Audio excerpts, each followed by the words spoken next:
Hey guys, did you grab your snacks and drinks? I hope you did, because we're already starting. Ori and the Will of the Wisps review is here for you guys. Something very important happened between 2014 release of the Ori and the Blind Forest and 2020 release of Ori and the Will of the Wisps. And this thing is Hollow Knight. Clearly, when Hollow Knight schooled everyone on Metro DVLs in 2017, Ori was in the front row with a heavily weathered notebook.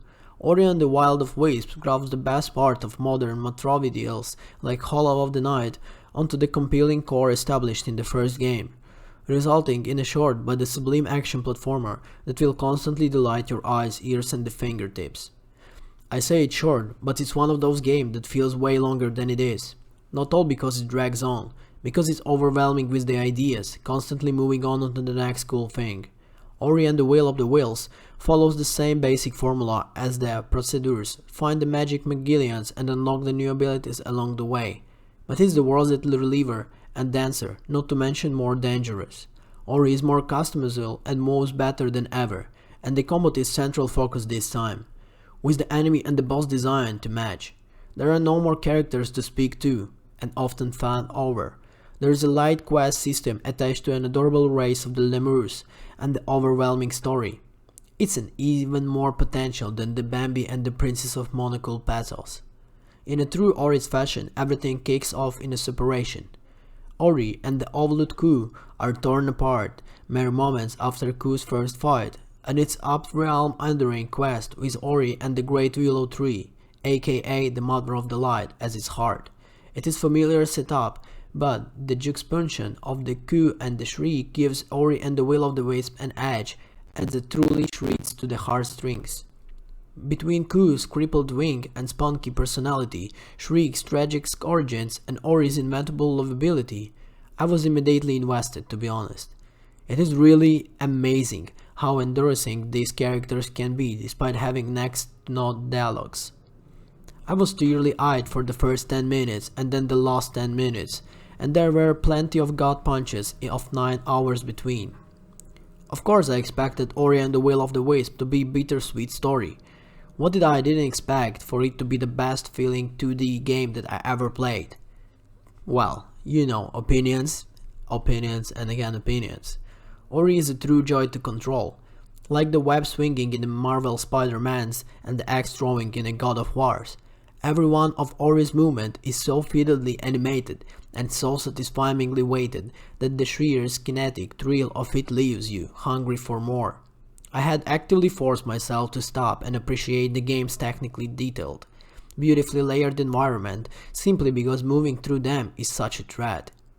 Ori and the Will of the Wisps reminds me of Super Mario Odyssey, and that its movement system is so flexible and it encourages you to experiment with the game's rules basically. I was able to access several items and areas well before I was seemingly supposed to be combating abilities in orthodox ways. And I can't stress enough that this isn't game breaking. This is brilliant.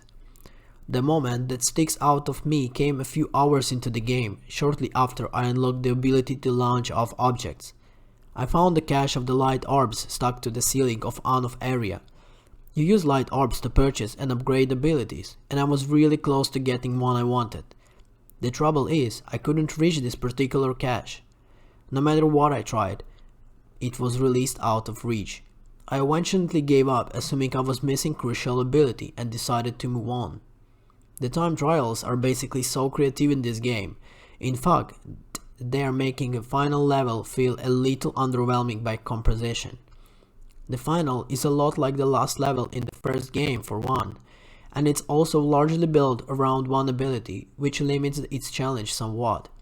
It feels weird for the final moments of such an inventive game to push one ability so hard that a lot of others fall by wayside. I mean, this is all personal and this is all about your gaming experience. Maybe some of you will really enjoy this ability they will push you in the final mission. Anyway, it's platforming that really sells the Will of the Wisps, but the combat no looser enough.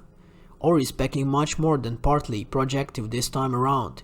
You've got a sword for light attacks, a hammer for heavy attacks, and myriad ranged abilities which you can purchase from a monkey who reminds me of the Lion King's Rafiki. Well, again, personal things. My favorite ranged ability was Javelin, partly because you could slow-mo fade away when you throw one, and partly because the upgraded Javelin basically kills the entire screen. All of your abilities can be accessed through the weapon wheel of the swords. At any time I can open the wheel, select an ability and map into one of 3 face buttons. Time to stop while you have the wheel open so you can change abilities at any point, which allows for fun initiative combos. It also gives you an easy access to one of the most important abilities. Well, it's kind of the most like the Hollow Knight one, your focus healing. You can spend 1 mana orb or replenish 3 health orbs by focusing your energy for a brief moment, and this helps to set the pace for many fights. There are a few minor problems here and there, but to make no mistake, I really adore Ori and the Will of the Wisps. It's one of the best platformers ever made, and it's an easy frontrunner for the game of the year, to be honest. Well, from the past year, we all know that it didn't get it, but again, personal. If you like the first game, you will literally love this one, and if you haven't experienced Ori's story, you owe it to yourself to dive in right now, guys, especially with those games going on the Xbox Game Pass now. I'll be replaying this game for sure, just to listen its soundtrack, to see these amazing characters and to enjoy the level design in this game. The game that will bring you back at any time of the year, either it's cold, warm, or you just wanna enjoy your time. Guys, on this note, I wanna see you all playing this game in the next week, just because you're gonna really enjoy it and it's gonna bring you some really, let's say maybe tears of joy when you're gonna play it. Just because of how cool the story is, how cool the designs are, and how everything is really well placed and balanced in this game. Thank you everyone for watching this review, and I'll see you in the next one.